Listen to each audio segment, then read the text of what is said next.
Hi vlog, welcome to my guys. Shout down. Hello everyone, good day. I am Rafaela Vistas Manila and I will discuss about the presidents here in the Philippines.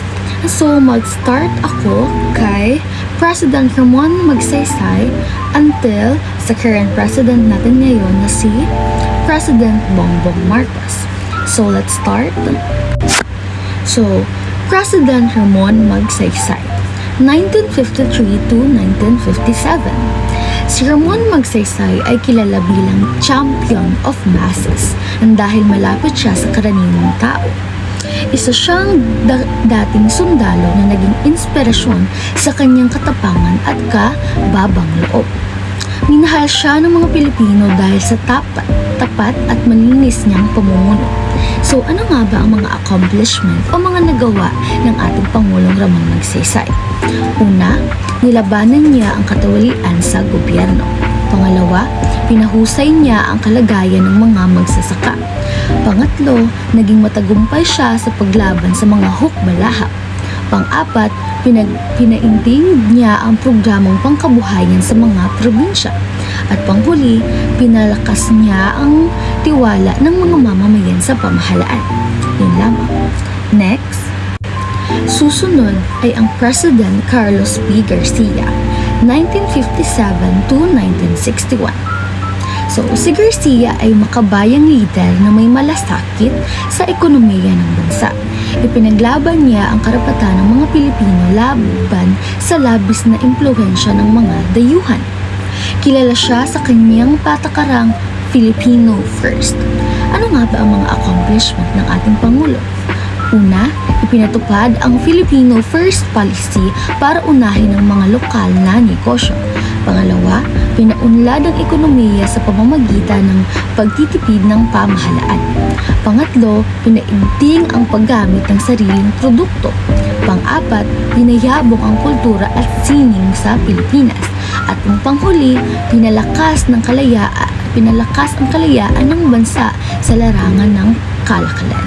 Yun lamang. Sunod ay ang ating Pangulong Diosdado Macapagal, 1961 to 1965. Una, si Macapagal ay tinaguri ang poor boy from Lubao. Dahil sa kanyang pinagmulan, isa siyang matinong lider na nagsulong ng reforma para sa kapakanan ng mahihirap. Naniwala siya na ang edukasyon at kabuhayan ang susi para sa pag-unlad. Accomplishment. Una, inilapat ang araw ng kalayaan sa June 12. Pangalawa, pinatupad ang land reform program para sa mga magsasaka. Pangatlo, pinalakas ang ekonomiya sa pamamagitan ng tamang paggamit ng pondo. Pang-apat, nilabanan ang kawalian sa pamahalaan. Panglima, nagbigay ng mga oportunidad sa edukasyon at kabuhayan. Next ay si President Ferdinand Marcos Sr., 1965 to 1886. So, si Marcos ay isa sa pinakamatagal na naging pangulo sa bansa. Kilala siya sa mga proyektong pang-infrastruktura at sa mga pagpapatupad ng martial law. Naging controversial ang kanyang pamumuno dahil sa isyong pangkarapatang pantao. Accomplishments. Nagpatayo ng mga tulay, kalsada, ospital at cultural center of the Philippines.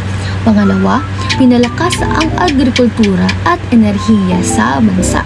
Pangatlo, nagtatag ng masagana 1999 program para sa magsasaka.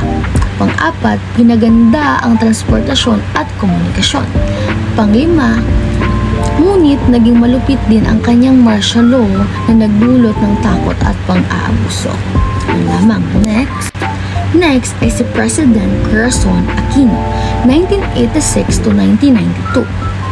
Si Corazon Aquino ang unang babaeng pangulo ng Pilipinas. Naging simbolo siya ng demokrasya matapos mapatalsik ng diktatura. Kilala siya sa kanyang tapang at pananampalataya sa Diyos. Accomplishments. Number 1, ibinalik ang demokrasya matapos ang martial law. Pangalawa, nagpatupad ng 1987 Philippine Constitution. Pangatlo, pinalayag ang mga bilanggong politikal. Pang-apat, pinaayos ang sistemang pampolitiko at lokal na pamahalaan. At pangluli, pinatibay ang karapatang pantao ng mga mamamayan. Sunod ay si President Fidel V. Ramos, 1992 to 1998. Si Ramos ay dating sundalo na naging simbolo ng disiplina at kaunlaran. Isa siyang lider na nagtaguyod ng pagkakaisa at modernisasyon ng bansa sa kanyang pamumuno o umangat ang ekonomiya ng Pilipinas.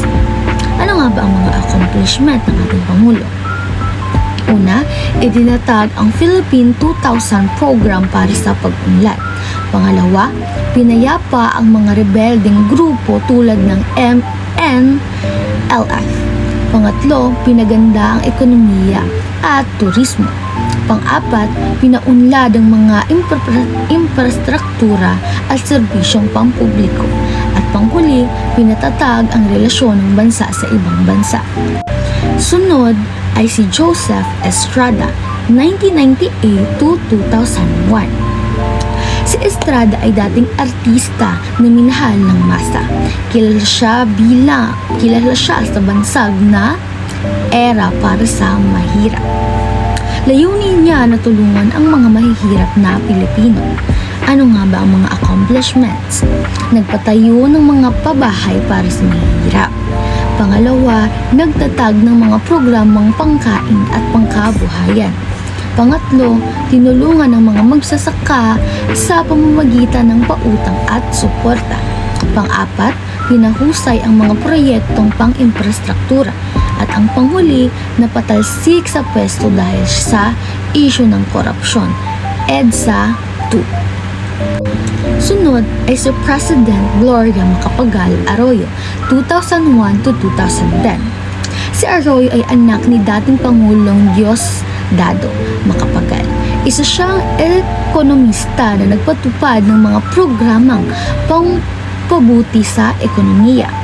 Sa kabila ng mga issue, nagawa niyang pasiglahin ang bansa. Mga accomplishments. Una, lumakas ang ekonomiya sa ilalim ng kanyang pamumuno. Pangalawa, pinaayos ang mga kalsada, tulay at infrastruktura. Pang-tatlo, pinatatag ang edukasyon at kabuhayan.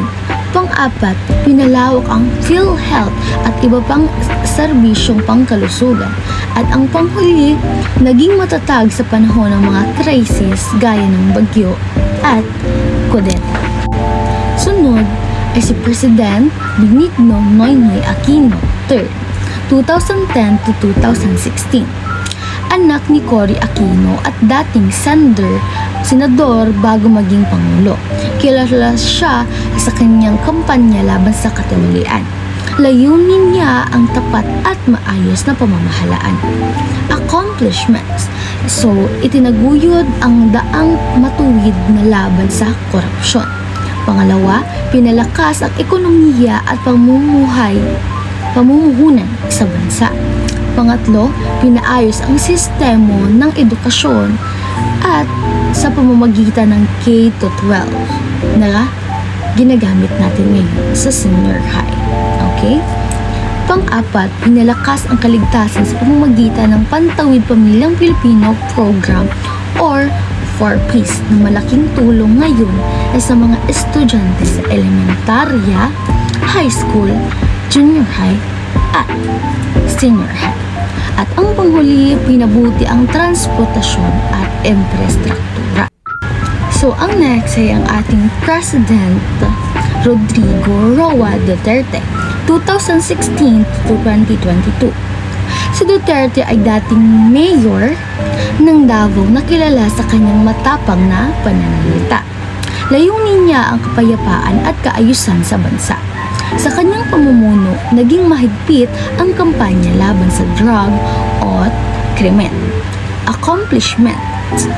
Una, pinaigting ang war on drugs para laban ang kriminalidad. Pangalawa, pinatatag ang infrastruktura sa ilalim ng Build program. Pangatlo, pinalakas ang serbisyong pangkalusugan at edukasyon. Pang-apat, pinaunlad ang ekonomiya bago ang pandemya. At panghuli, naging aktibo sa mga proyektong pangrehiyon tulad ng Mindanao Development. At ang panghuling presidente natin ngayon, o ang current or present na president natin ngayon, ay si Ferdinand Bongbong Marcos Jr. 2022 to ngayon, 2025. Anak siya ni dating Pangulong Ferdinand Marcos Sr. Layunin niyang ipagpatuloy ang kaunlaran at pagkakaisa ng bansa. Nakafocus siya sa agrikultural at modernisasyon. Ano-ano nga ba ang mga naging accomplishment niya ngayon? Una, itinaguyod ang unity message para sa pagkakaisa ng mga Pilipino. Pangalawa, pinatatag ang sektor ng agrikultural at pagkain. Pangatlo, pinabuti ang ekonomiya matapos ang pandemya. Pang-apat, pinaigting ang mga proyekto sa transportasyon at renewable energy. At panghuli, pinalakas ang relasyon ng Pilipinas sa ibang bansa. Ayun lamang ang aking report ngayong araw nito at sana may naintindihan at may natutunan kayo. Salamat!